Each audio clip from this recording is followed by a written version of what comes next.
আসসালামু আলাইকুম ভিউয়ার্স, কেমন আছেন সবাই? আলহামদুলিল্লাহ আমরা ভালো আছি।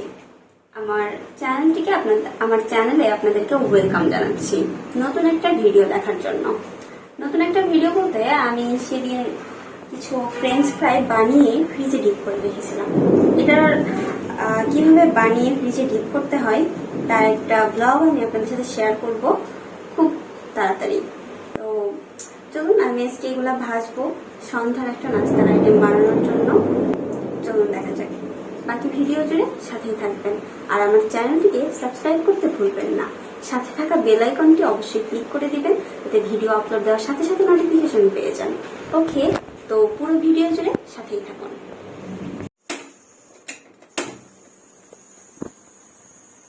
আমি চুলার জালটা ঠিক মিডিয়াম আঁচে রেখে দিলাম। কড়াইটা গরম হওয়া মাত্রই আমি তেল দিব। কড়াই গরম হয়ে এসেছে, এখন আমি তেল দিব। এটা ডোবা তেলেই ভাজতে হয়। আমি এতটুকু পরিমাণ তেল নিয়ে নিয়েছি।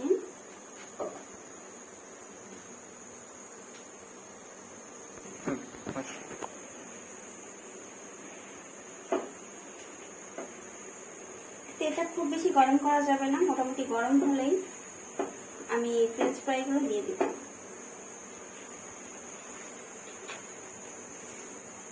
বানিয়ে রাখা ফ্রেঞ্চ ফ্রাইয়ের ব্লগ দেখতে হলে আর এটার পুরো রেসিপিটা দেখতে হলে অবশ্যই আমার চ্যানেলের সাথেই থাকবেন আর চ্যানেলটিকে সাবস্ক্রাইব করবেন। তেলটা মোটামুটি গরম হয়ে গেছে, আমি এখন ফ্রেঞ্চ ফ্রাইগুলো একে একে দিয়ে দিব।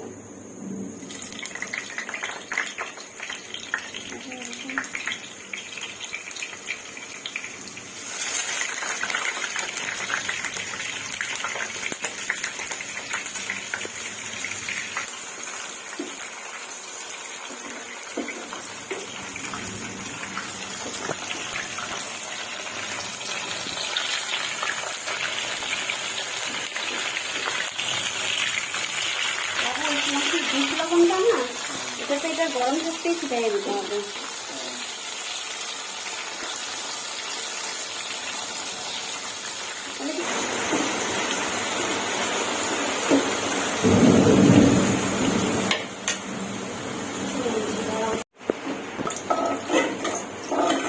কালারটা ঠিক এরকম হয়ে আসলে আমি এগুলো নামিয়ে ফেলবো। কালারটা দেখতেই পাচ্ছেন অনেক সুন্দর হয়েছে। আমি 2টা টিস্যু পেপার নিয়েছি প্লেটের উপরে, যাতে এক্সট্রা যে তেলটা টিস্যু পেপার শুষে নিয়ে নেবে।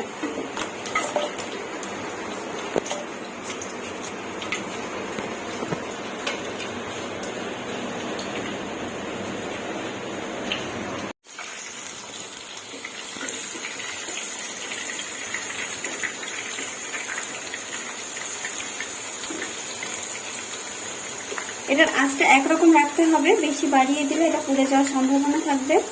তাই আপনারা মিডিয়াম টু লো আঁচে এটা ভাজতে হবে, হাই হিট দেওয়া যাবে না।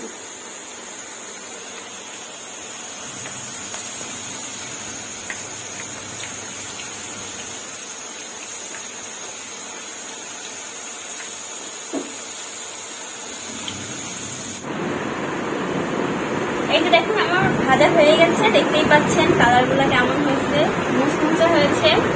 পারফেক্ট ফ্রেঞ্চ ফ্রাই করার জন্য আমি অবশ্যই এটা রেসিপিটা খুব ইমিডিয়েটলি আপলোড করব। আমার চ্যানেলের সাথেই থাকবেন। এটা হচ্ছে আমার সন্ধ্যার নাস্তা। খেয়ে দেখি কেমন হয়েছে। অনেক মজা হয়েছে, অনেক অসাধারণ লাগছে। সস দিয়ে খাচ্ছি। আমি লিঙ্কটা দিয়ে দিব, এটা রেসিপির লিঙ্ক। আপনারা বাসায় ঠিক এইভাবে বানিয়ে খাবেন, অসাধারণ মজা হবে। সত্যি অনেক মজা হয়েছে। আজ এ পর্যন্তই। ভালো থাকবেন আর আমার চ্যানেলটিকে সাবস্ক্রাইব করতে একদম ভুলবেন না।